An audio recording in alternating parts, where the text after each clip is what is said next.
Hello hi guys, Pawan Kalyan గారి హరిహర వీరమల్లు మూవీని ఇప్పుడే బెనిఫిట్ షోకి వెళ్లి చూసొస్తున్నానండి.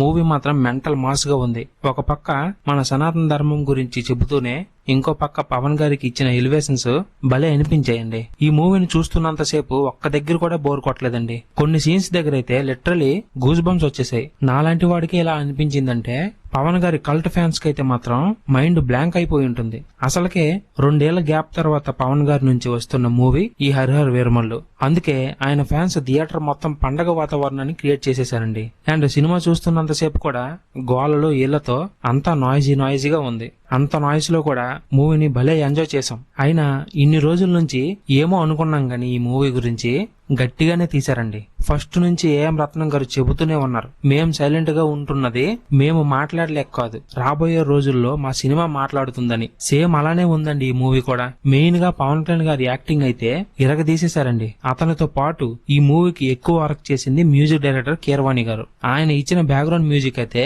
ఈ మూవీని ఇంకో రేంజ్ కి తీసుకెళ్లిందని చెప్పుకోవచ్చు. మీరు అనుకోవచ్చు, మ్యూజిక్ డైరెక్టర్ మ్యూజిక్ ఎరగదీసేశారంటే ఓన్లీ ఫైట్ సీన్స్ కే కదా, అంతకు మించి ఏం చేసేస్తారులే అని మీరు భావించుకోవచ్చు. కానీ ఈ మూవీకి కీరవాణి గారు ఇచ్చిన బీజిఎం అయితే అటు సాడ్ సీన్స్ నుంచి ఇటు కామెడీ సీన్స్ వరకు ప్రతి సీన్ ని ఎలివేట్ చేసేసిందండి. అలా ఎలివేట్ చేయడం వల్లే ఈ మూవీని ఎంజాయ్ చేస్తూ చూస్తున్నారు జనాలు. అండ్ ఇంకోటండి, ఇంటర్వెల్ సీన్ లో వచ్చే బీజిఎం అయితే కెవ్వు కేక. అంతకు మించి నేనేం చెప్పలేను ఈ బీజిఎం గురించి. మీరే వెళ్ళి చూసేయండి మూవీని, మీకే అర్థమవుతుంది కీరవాణి గారు ఏ రేంజ్ లో బీజిఎం ఇచ్చారన్నది. తర్వాత హీరోయిన్ నిధి పాప గురించి చెప్పుకుంటే ఆమె కూడా fantastic act చేసేసిందండి.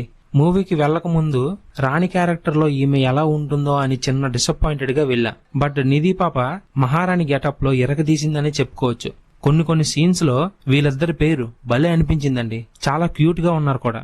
Next villain character లో బాబీ డియోల్ గారు కూడా తనకి ఉన్నంతలో పర్వాలేదు అనిపించుకున్నారు. కానీ ఆయన రేంజ్ యాక్టింగ్ అయితే కనిపించలేదండి. ఏం చేస్తాం, తనకున్న సీన్లు సినిమా మొత్తంలో చూసుకుంటే ఒక పావు గంట ఉంటది అంతే. అందుకే తన యాక్టింగ్ స్టామినా మొత్తాన్ని చూపించలేకపోయారు. బట్ ఉన్నంతలో మాత్రం పర్వాలేదు అనిపించుకున్నారండి. తర్వాత డైరెక్టర్స్ గురించి చెప్పుకుంటే క్రిస్ గారు ఈ మూవీని కొంతవరకు షూట్ చేసిన తర్వాత కొన్ని అనుకోని కారణాల వల్ల ఈ మూవీ నుంచి వదిలి వెళ్లిపోవాల్సి వచ్చిందండి. దాని తర్వాత ప్రొడ్యూసర్ ఏఎం రత్నం గారి కొడుకు జ్యోతి కృష్ణ గారు మిగిలిన మూవీని తన భుజాలపై వేసుకుని చక్కదిద్దారండి. ఆయనకి ఇంతకు ముందు 2-3 సినిమాలకి డైరెక్షన్ చేసిన అనుభవం ఉంది, కానీ జనాలకి మాత్రం ఇతనిపై పెద్ద నమ్మకం లేదు. ఇంత పెద్ద ప్రాజెక్ట్ ని తను హ్యాండిల్ చేయగలడా లేదా అనే డౌట్ మీదే ఉన్నారు ఇప్పుడు వాళ్ళు. బట్ ఆయన మాత్రం చాలా బాగా తీశారండి మూవీని. కొన్ని సీన్స్ చూసిన తర్వాత ఆయన్ని ఎంత మెచ్చుకున్నా తక్కువే అనిపిస్తుంది. ఆ రేంజ్ లో వర్కౌట్ చేశారు ఒక్కో సీన్ ని. మీరు అనుకోవచ్చు, ఇన్ని విషయాలు చెబుతున్నావు కదా, ఈ మూవీలో ది బెస్ట్ సీక్వెన్స్ అంటే ఏ సీక్వెన్స్ గురించి చెబుతావు అని నన్ను అడిగితే నేను చెప్పే ఒకే ఒక సమాధానం సినిమా ఎండింగ్ లో వచ్చే ఆ ఫైట్ సీక్వెన్స్ ఏనండి.